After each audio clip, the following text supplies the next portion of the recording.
Generally speaking, what I would like to do is do some sort of squat. I prefer a goblet squat, something, a light kettlebell, a dumbbell that you can hold on to. If you don't squat well, you can do a box squat where you sit down, you stand up. You would do a squat, like 10 reps, then some sort of push-up type. You could do it off a bench. You could do it off a Smith machine in the beginning, and then some sort of row, a machine row, a one-arm row. It doesn't really matter. And you would build up. You start the first time maybe twice through, and you build up to 4 to 6 times through that. And then you would focus on gradually increasing the weight.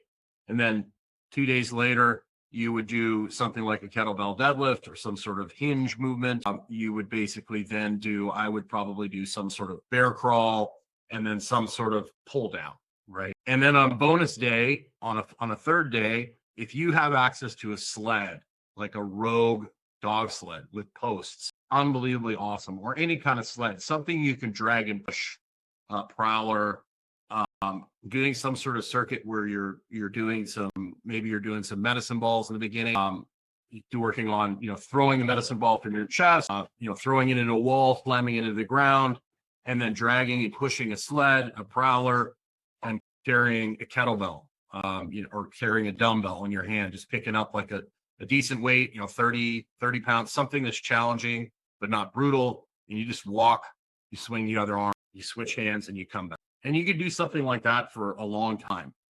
You wouldn't have to do really anything else. And that would be a good starting point, right?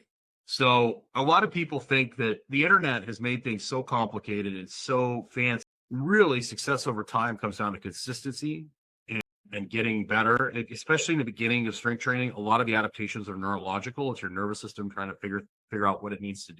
So a lot of the adaptations are going to come from that. And once you get through the neural adaptation, that's where the physical adaptation comes in, where you start building more muscle mass as you create more demand on